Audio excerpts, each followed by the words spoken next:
The gratitude tithe was non-negotiable. Commander Ava Rostova stood on the observation deck of the Terran Diplomatic Corps vessel Auditor.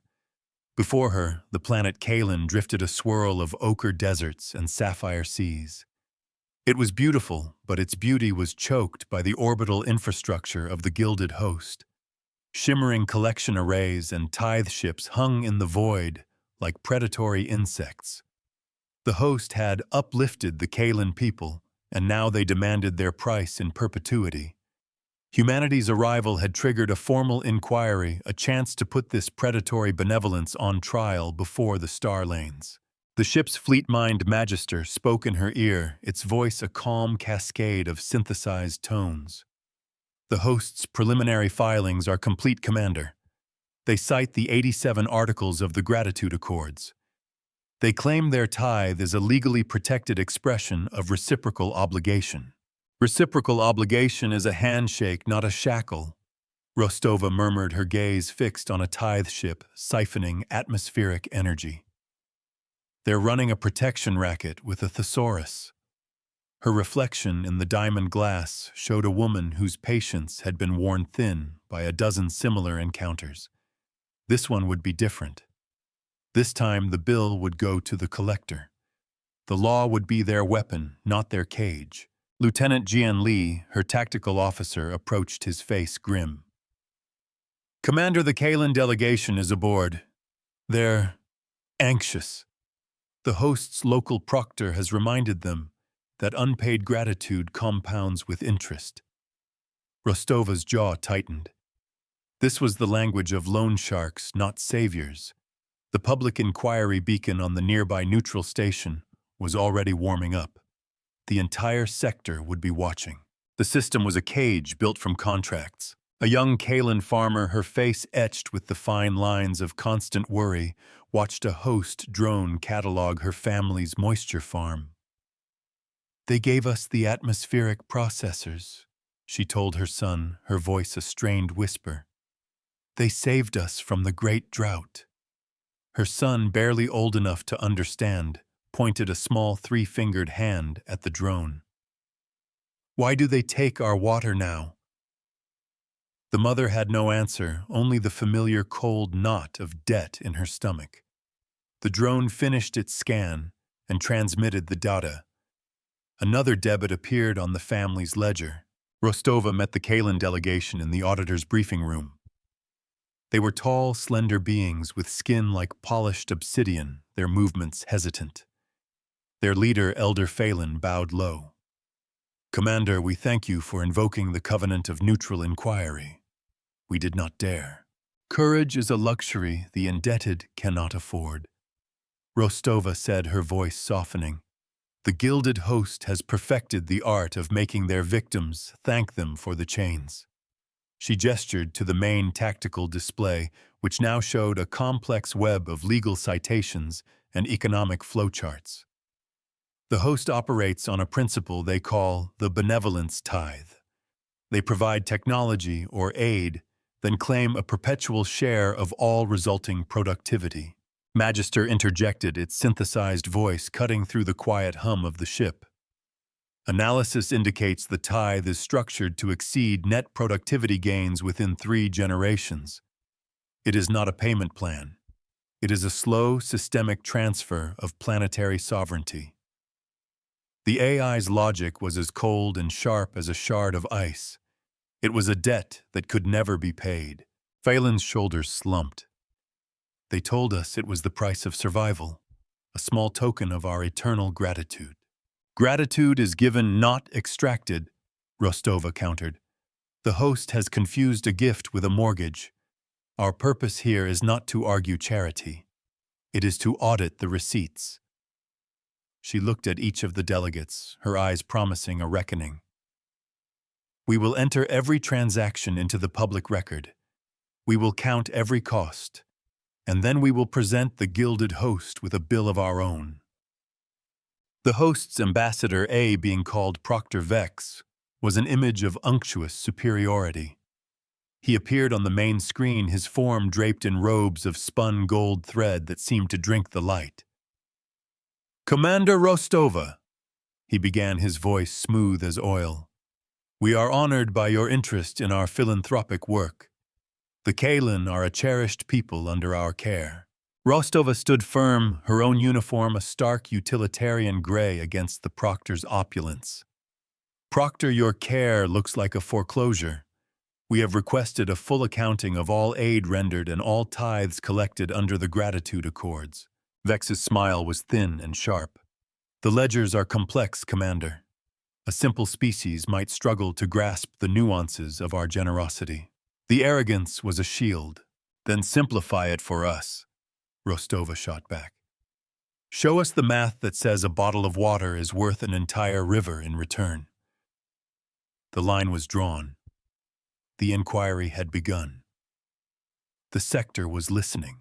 A dock worker on a cargo station orbiting Kaelen watched the Terran ship, the Auditor, hold its position. He had lived his whole life under the shadow of the host's tithe. Every crate he loaded, every credit he earned, a percentage was shaved off for the gilded host. He had long ago forgotten what it felt like to own the full value of his own labor.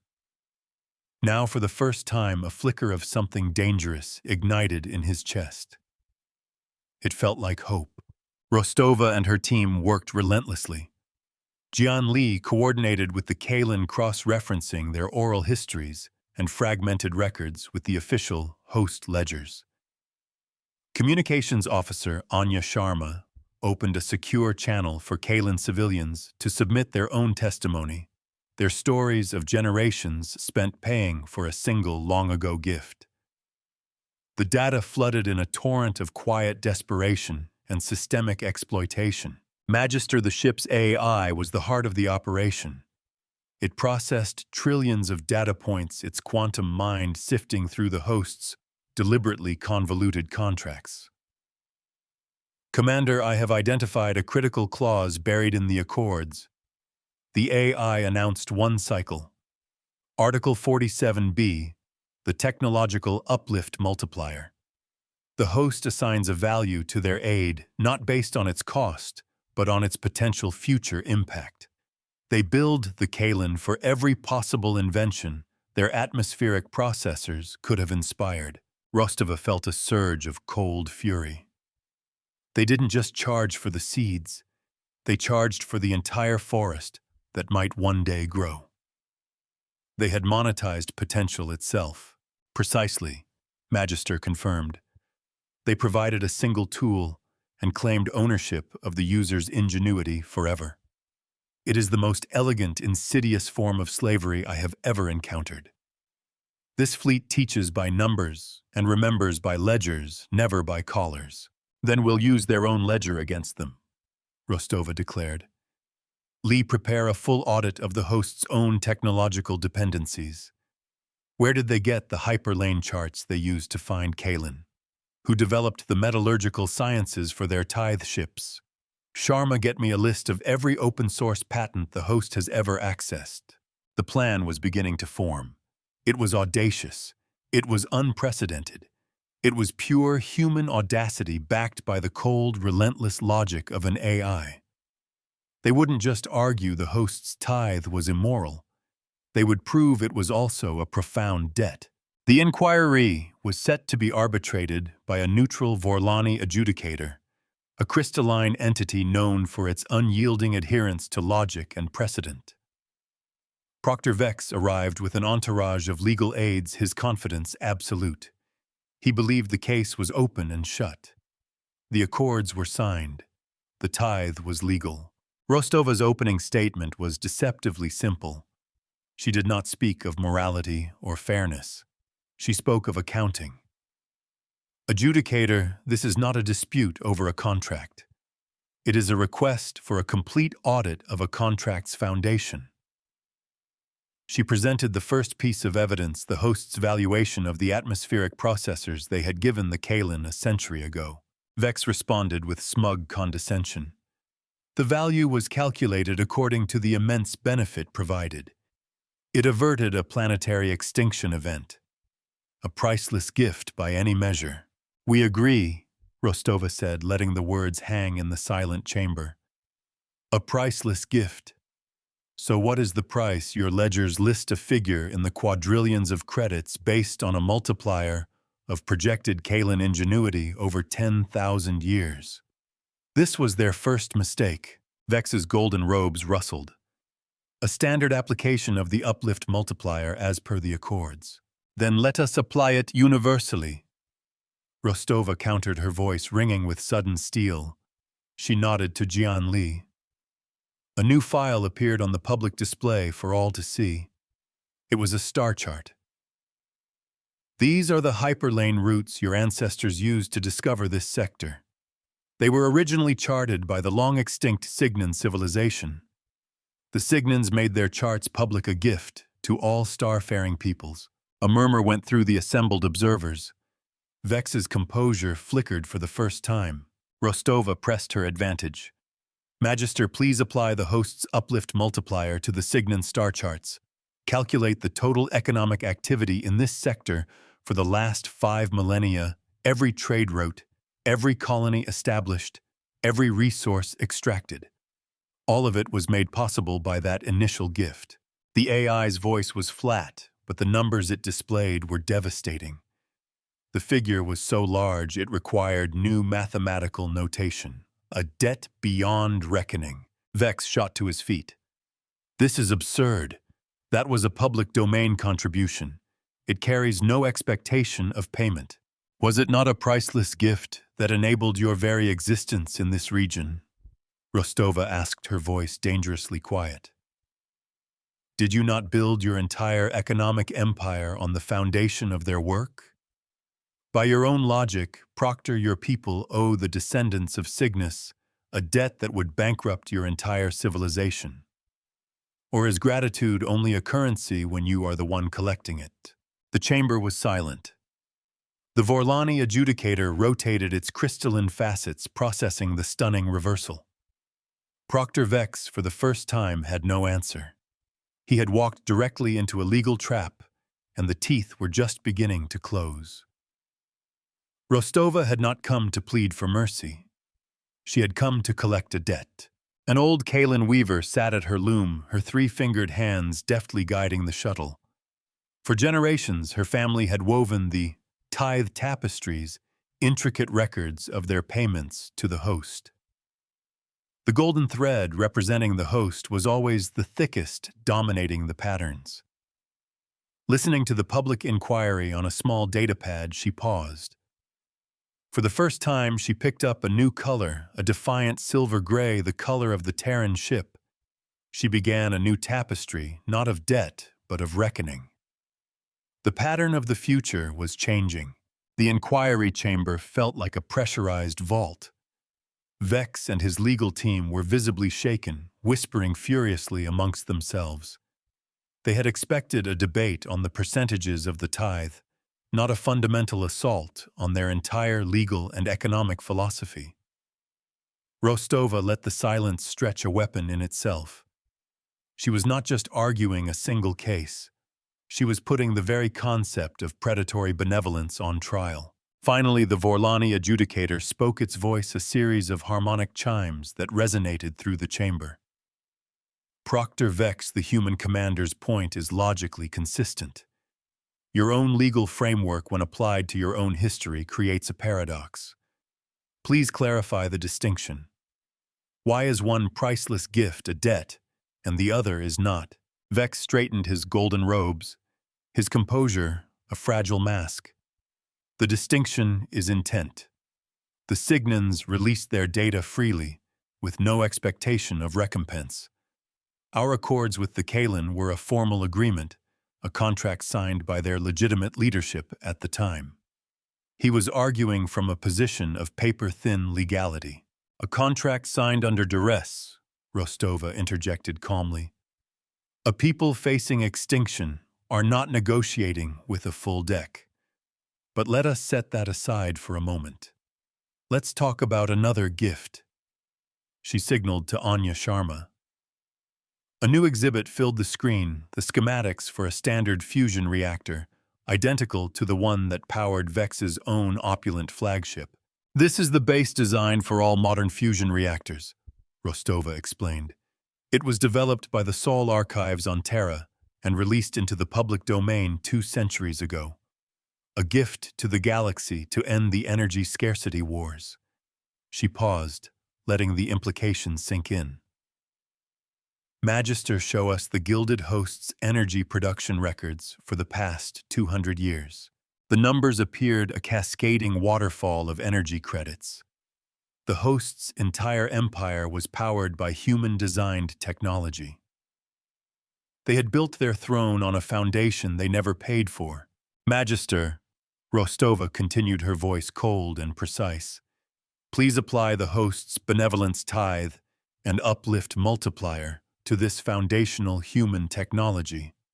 Calculate the debt owed by the Gilded Host to the Terran Republic. The AI complied.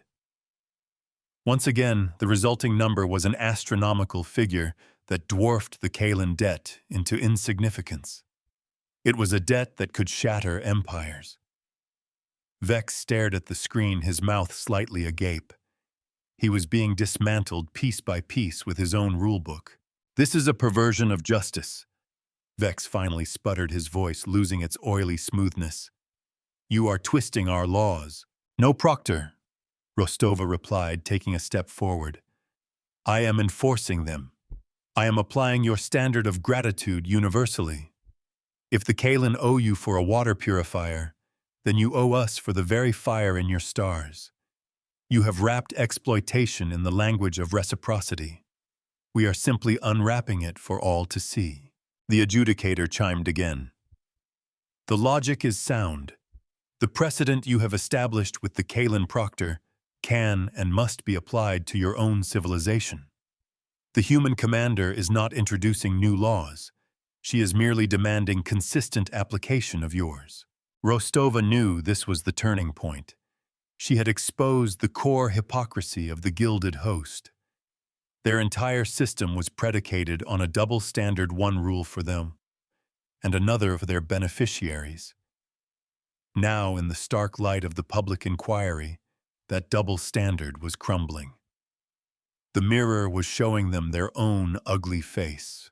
In a small Kaelen school, a teacher had paused the day's lesson to watch the inquiry.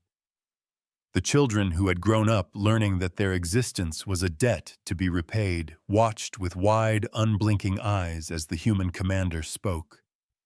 They saw the proctor, a figure of immense power in their world, recoil in shock. One small child turned to the teacher and asked, "Does this mean we don't have to be grateful anymore?" The teacher smiled a true, hopeful smile. "No," she replied. "It means we can finally choose who we are grateful to." The next phase of Rostova's plan was even more audacious. It moved beyond legal theory and into direct action. "Adjudicator," she said, her tone formal. "The Terran Republic now formally lays claim to the debt owed by the Gilded Host. However, we are not seeking payment in credits. We are seeking payment in kind." Vex looked bewildered. "Payment in kind? What are you talking about?" "The energy you have generated using our foundational fusion technology," Rostova explained. "For 2 centuries you have drawn from a well you did not dig. The bill is now due." She turned to Magister. "Initiate the Mirror Ledger Protocol." A new icon appeared on the public display, a perfectly balanced scale. It was the symbol of the Terran Auditor's Corps, an entity with a reputation for absolute incorruptible accounting. Magister's voice filled the chamber, no longer just a synthesized stream of words, but a declaration of authority. "The Mirror Ledger Protocol is active. A quantum-entangled audit has been initiated across all Gilded Host energy networks. We are not seizing assets. We are reconciling the books." Across the Kaelen system, something extraordinary began to happen. The shimmering collection arrays that siphoned energy from the planet's atmosphere flickered. The Tithe ships, which had been draining power grids for decades, suddenly went dark. On the bridge of Vex's flagship, red lights flashed on every console. His chief engineer's panicked voice came over the internal comms. "Proctor, our power levels are dropping. All incoming energy is being rerouted. We can't stop it. Vex stared at Rostova in disbelief. "What have you done? We have collected the first payment on your debt," she said simply. "The energy you were taking from Kaelen is being returned to them. The power you draw from your reactors is being mirrored back into the public grid. Every watt you have taken based on a fraudulent premise of gratitude is being returned, with interest. The books must be balanced." On Kaelen, lights came on in towns that had lived under power rationing for generations. Moisture farms hummed to life, their machinery drinking deep from a suddenly abundant energy supply. The host's orbital infrastructure, once a symbol of their dominance, was now a conduit for their own undoing. It was forced to repay what it had stolen, its own technology hijacked by a logic it could not refute. Jan Lee monitored the energy flows from his station on the Auditor's bridge. A slow, satisfied smile spread across his face. "Commander, the mirror is holding. The host network is trying to compensate, but for every countermeasure they attempt, Magister has already calculated the debt and rerouted the flow. They are trapped in their own system." This was the beauty of mirror justice. It wasn't about destruction. It was about correction. It wasn't an act of war. It was an act of accounting. The gilded host was not being bombed into submission. It was being audited into irrelevance. Proctor Vex, his face a mask of fury and humiliation, watched his empire's primary tool of control being turned against him. He was losing power literally and figuratively. The public inquiry had become a public dismantling. The sector was not just watching a legal debate. They were witnessing a liberation. A liberation not by force of arms, but by force of mathematics. Rostova stood as the embodiment of this new doctrine. She was not a conqueror, she was a reckoning. And her weapon was nothing more or less than the simple, unassailable truth. A debt is a debt, and all debts must be paid. The fallout was immediate and catastrophic for the gilded host. As the Mirror Ledger Protocol diverted their own energy back to its rightful source, their entire economic model began to unravel. Without the constant influx of tithed energy from Kaelen and a dozen other beneficiary worlds, their systems faltered. Their currency, which was backed by their energy reserves, plummeted in value. The gilded host, for all its opulence and power, was revealed to be a parasite, and its host was finally shaking it off. Vex tried to bluster to object. "This is piracy, an illegal seizure of assets." The Vorlani adjudicator's chimes cut through his tirade. "It is not. The Terran commander has established a legal claim of debt based on your own established principles. The seizure, as you call it, is a garnishment precisely calculated to match the established debt. The method is unorthodox, but the legal principle is sound. You are being compelled to pay what you owe. The law was a mirror, and it did not lie." Rostova let the adjudicator's ruling settle. Then she delivered the next blow. "This is only the first entry in the ledger, Proctor. We have audited your claims of providing stability and protection as well."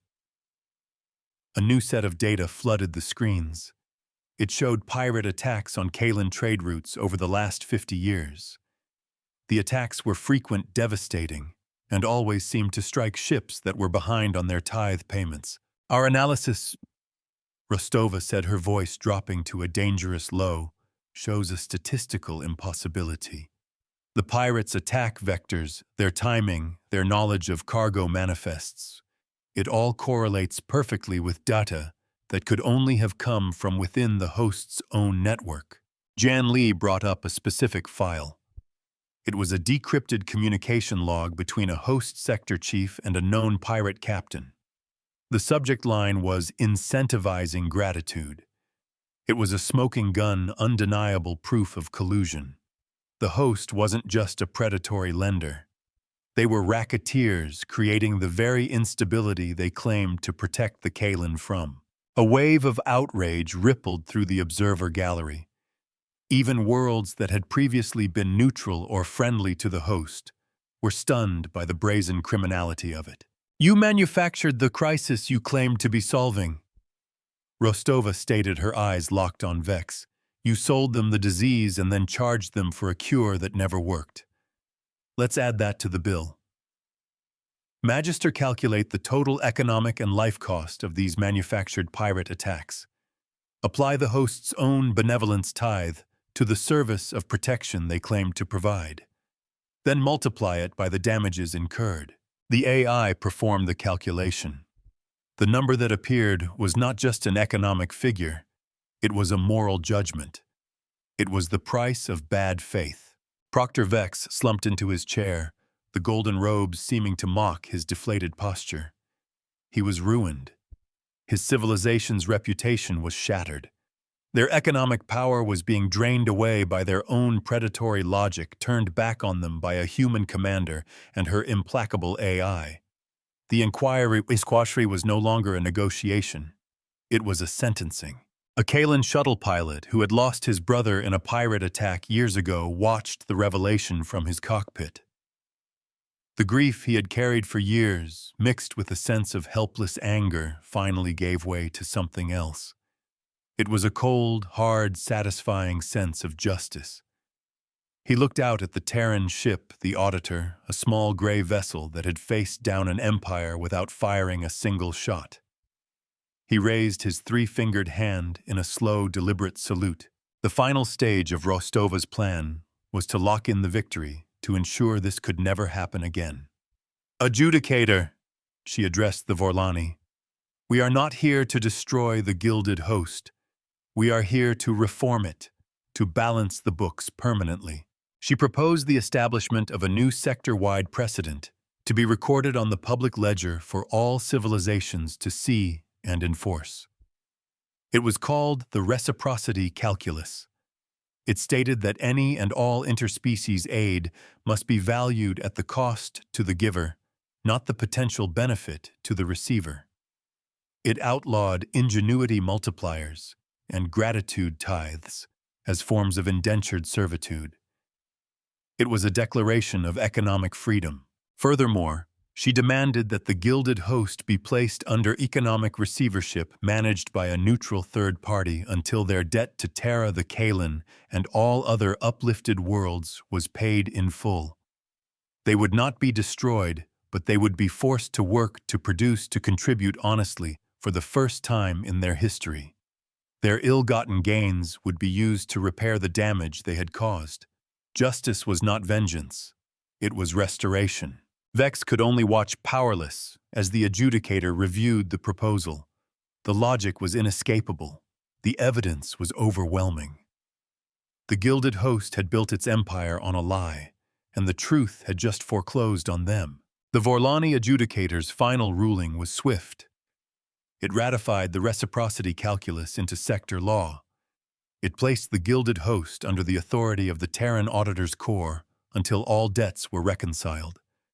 The Tithe ships and collection arrays in Kaelen's orbit were to be dismantled or repurposed under Kaelen control. The decision flashed across the public net. On dozens of worlds, celebrations erupted. The dominion of the gilded host, which had seemed so absolute, so permanent, had been broken by a single, unyielding audit. Rostova stood on the Auditor's bridge watching the host ships begin their slow, reluctant withdrawal. Jian Li and Anya Sharma stood beside her, their faces reflecting a mixture of exhaustion and profound satisfaction. They hadn't won a war. They had won an argument so powerful it had reshaped a sector of the galaxy. Magister's voice came over the comm, a quiet note of finality in its synthesized tones. Commander, the first reparations payment from the host's core worlds is being processed. The mirror ledger is now a permanent fixture of their network ensuring compliance. The books are balanced. Rostova nodded. Not balanced, Magister. Rebalanced. There's a difference. She looked out at the now free planet of Kaelen. The cost had been high years of planning the risk of open conflict, the immense computational resources required. But the victory was real and it would last. It was a victory written in law and in light. Her work was not done. There were other gilded hosts out there, other predators hiding behind contracts and clauses. The reciprocity calculus was a new weapon in her arsenal, a precedent that could be wielded again.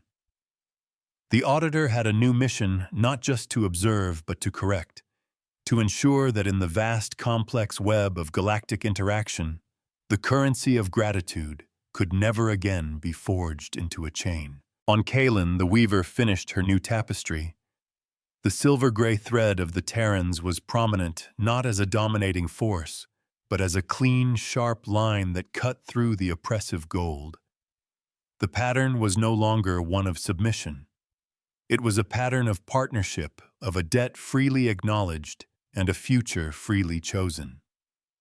She hung it in the town square for all to see, a new story for a new generation. Rostova's first escalation had been to challenge the host's legal foundation, turning their own uplift multiplier against them. The second was the direct economic intervention of the Mirror Ledger Protocol, a masterful gambit that crippled the host without firing a shot. Now came the third, the one that would change her and her crew forever. A priority message arrived, its encryption so high it could only have come from Terran High Command. Anya Sharma decrypted it, her face paling as she read. "Commander, it's a recall order. We're to disengage from the host and return to Sol immediately. It says our actions have been classified as destabilizing economic warfare by the Interspecies Commerce Council.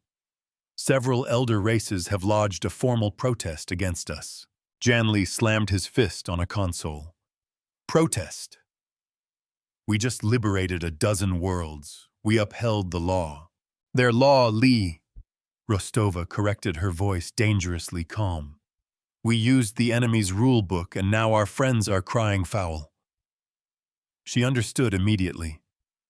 Terra's traditional allies, ancient civilizations with their own complex networks of patronage and obligation, were terrified by the precedent she had set.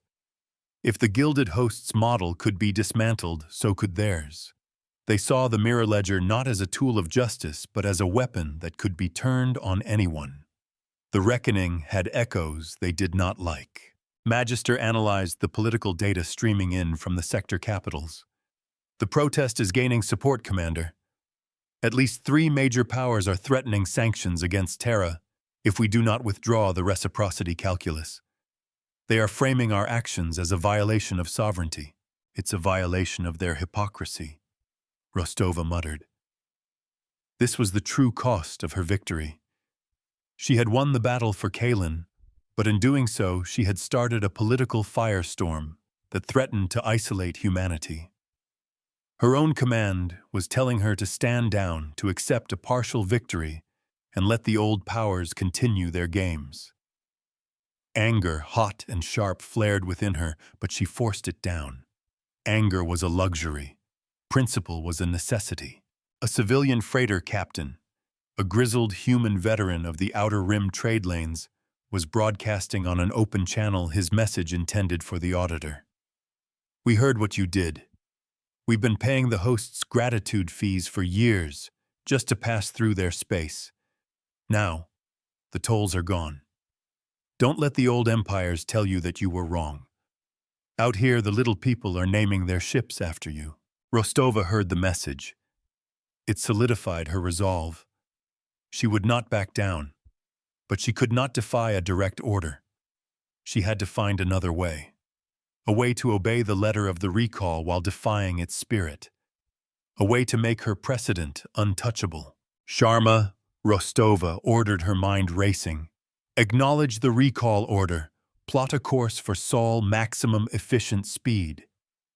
Lee, transmit the full, unedited record of the Kaelen inquiry, every testimony, every piece of evidence, Vex's confession, to every open comms relay in the sector. Encrypt it with a simple, unbreakable key, the price of a gift. Let everyone see the truth for themselves." This was her new gamble. She couldn't fight the council in a closed chamber, so she would put her case to the court of public opinion. She would make the truth too loud to ignore. "And Magister," she said, turning to the AI's central holith, "I need a new protocol. I need you to generalize the mirror ledger. Create an open-source version, a tool that any civilization can use to audit its own agreements. Strip out all Terran military code. Make it a gift. No strings, no tithe, no gratitude required." The AI paused for a fraction of a second, processing the immense implications. "Commander, to release such a tool would be the single most disruptive act in modern economic history. It would empower the indebted everywhere. It would be seen as an act of profound aggression by the creditor powers." "Good," Rostova said, a flinty smile touching her lips. "Let them see it for what it is. A balancing of the scales. Humanity did not claw its way to the stars to become another old empire hoarding power and privilege. We came to build something better." She looked at her crew, their faces a mixture of fear and dawning excitement. "They've recalled the Auditor. They have not recalled the truth." As the Auditor turned its nose toward Saul, it left behind a revolution. The data packet containing the Kaelen inquiry went viral.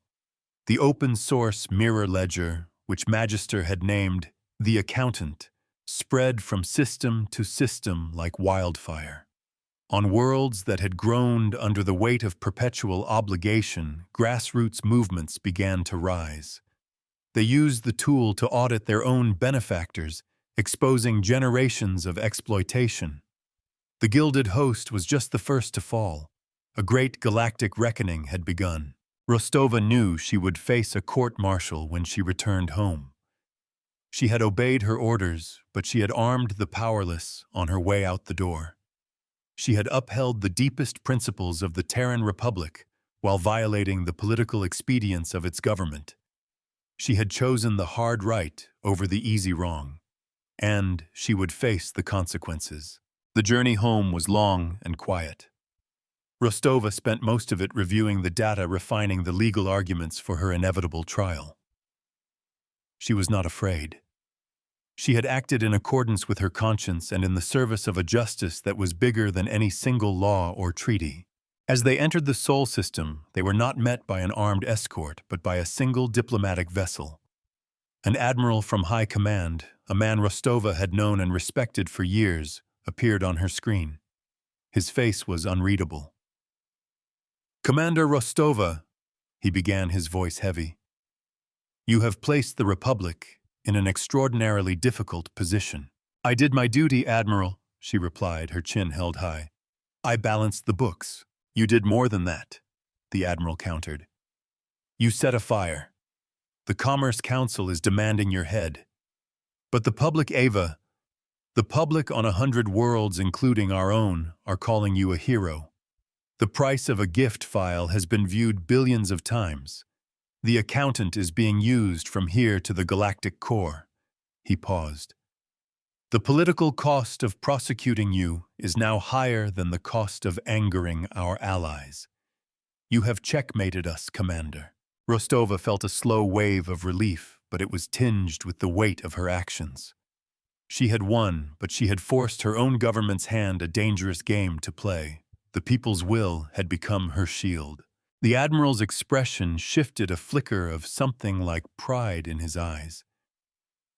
"There will be no court-martial. Instead, there will be a public inquiry, right here at Sol. The subject will not be your conduct, but the very principles of the reciprocity calculus. You started this debate, Commander. Now you will have to win it for everyone. The old powers are on their way. They intend to put your new way on trial." Rostova looked out at the distant, brilliant blue of Earth. She had avoided one trial only to be thrust into a much larger one.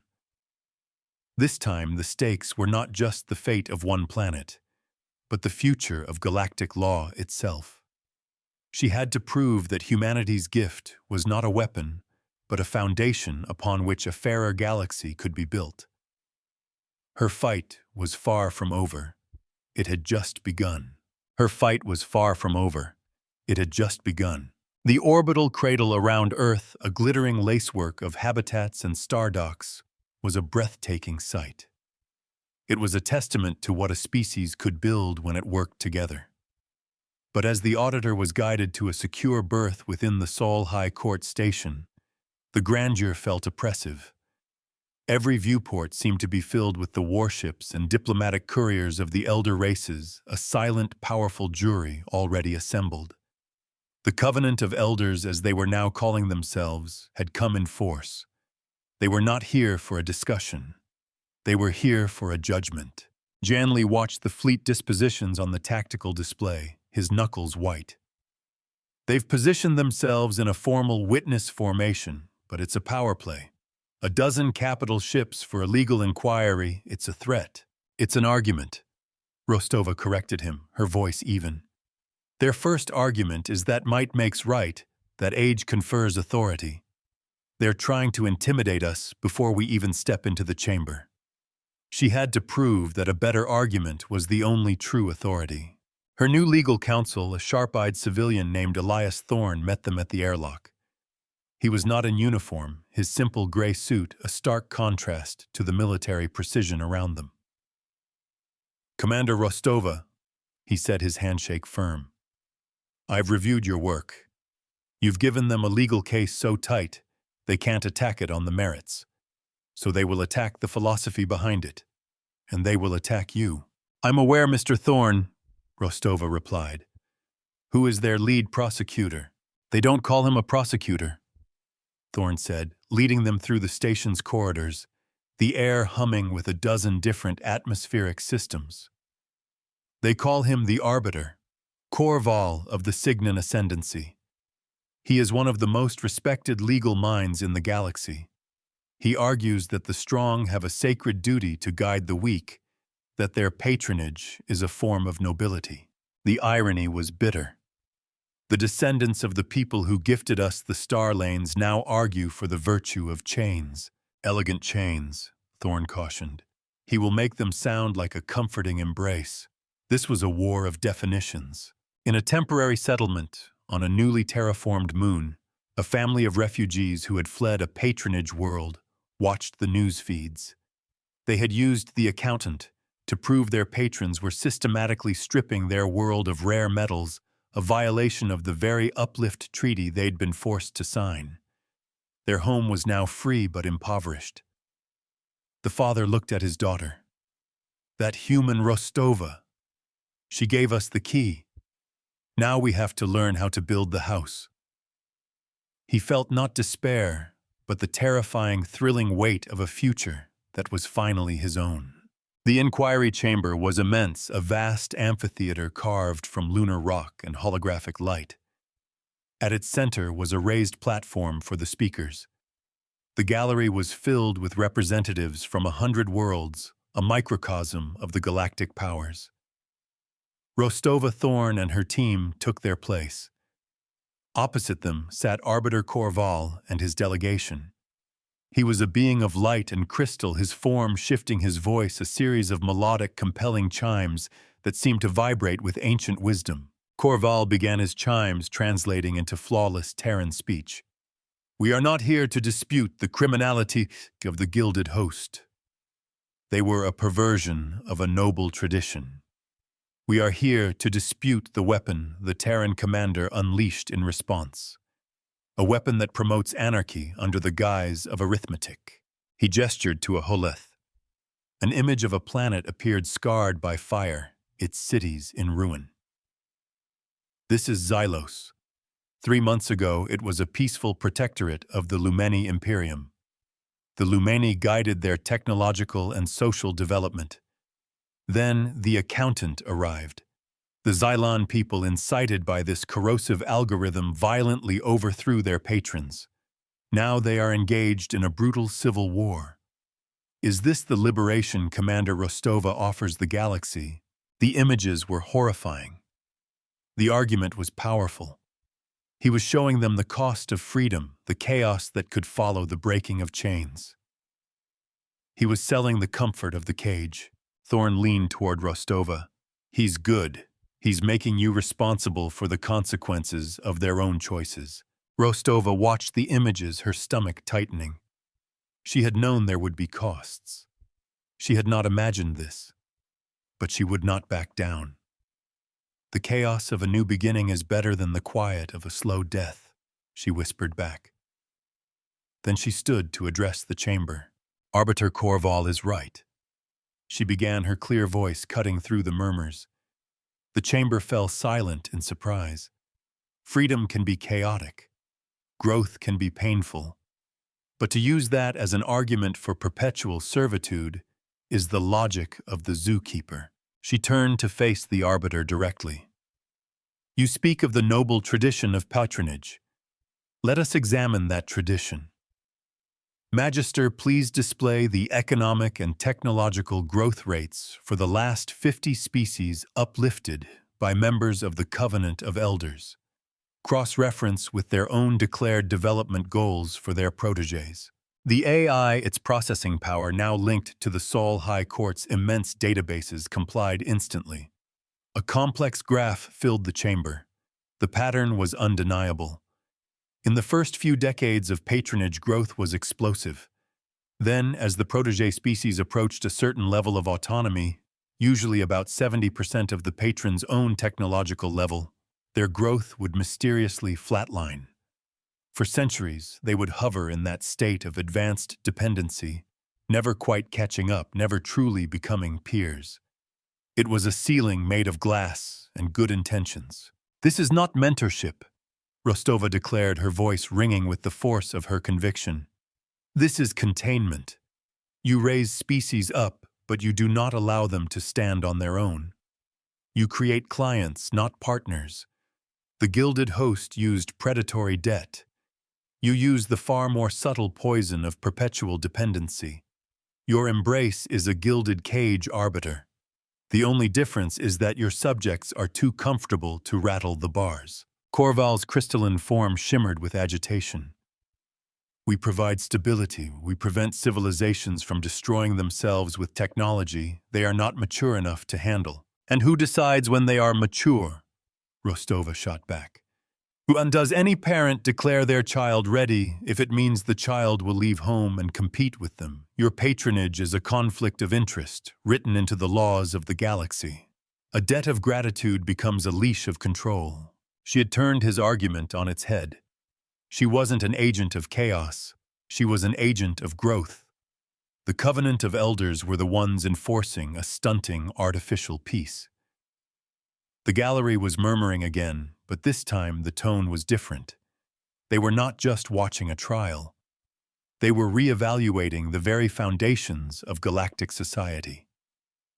Rostova had put the old way of life itself in the dock, and the evidence was damning. A young Kaelen astrophysicist, now in charge of the orbital arrays that had once belonged to the host, was calibrating a deep space sensor. Her world was free, and in a few short months, they had already made 3 major scientific breakthroughs the host had discouraged them from researching. Listening to the inquiry, she typed a command aiming the sensor not at a distant star, but at the Seoul High Court station. It was a symbolic gesture, a vote of support from a people who now understood the difference between a helping hand and a controlling one. The inquiry wore on for days. The Covenant of Elders brought forth witness after witness species, who spoke of the benefits of their patronage, the stability and prosperity they enjoyed. But Thorn, guided by Rostova and the analytical power of Magister, deftly cross-examined them. He exposed the hidden costs, the suppressed technologies, the trade agreements that heavily favored the patron, the cultural assimilation disguised as education. Each testimony meant to bolster the Covenant's case became another brick in Rostova's. Korval grew increasingly frustrated.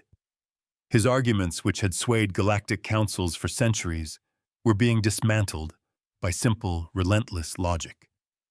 He was a master of philosophical debate, but Rostova was fighting him with mathematics, and the numbers did not bend.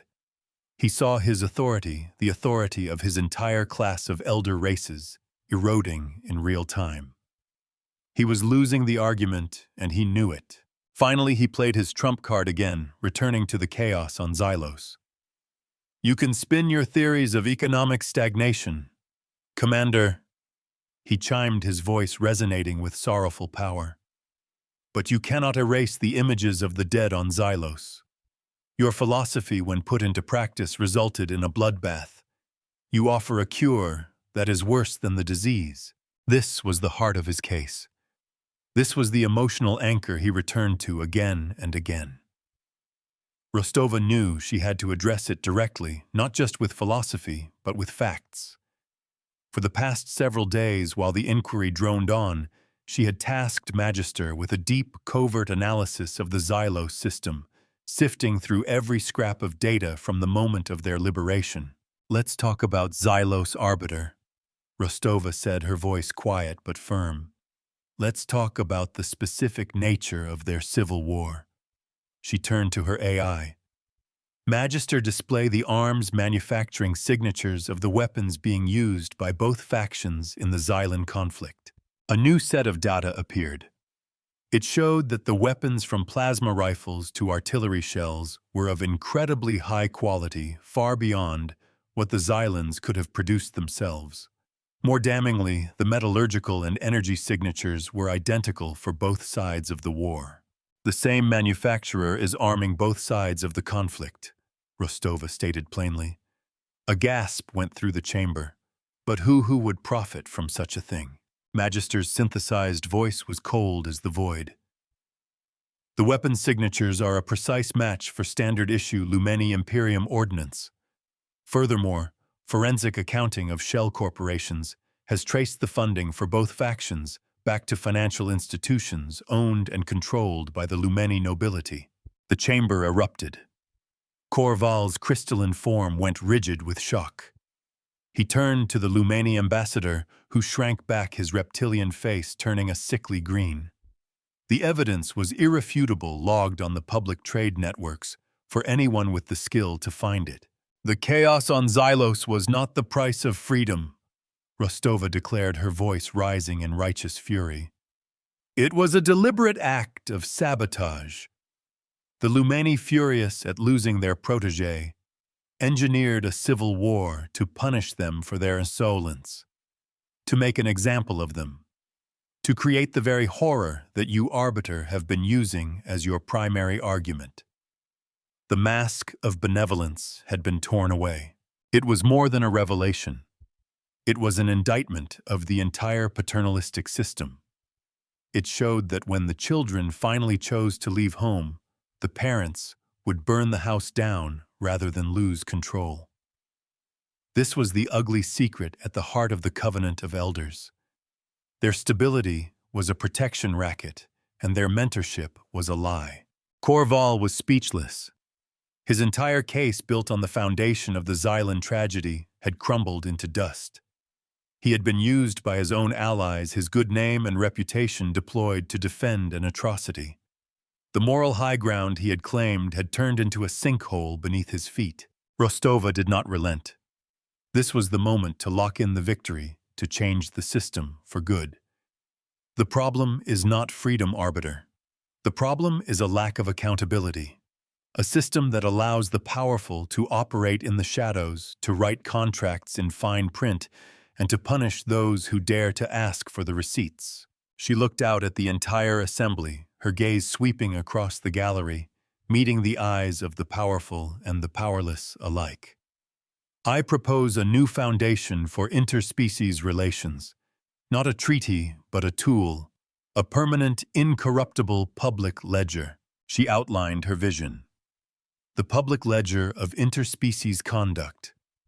Every treaty, every trade deal, every aid package, every military alliance logged in a quantum-entangled, universally accessible database.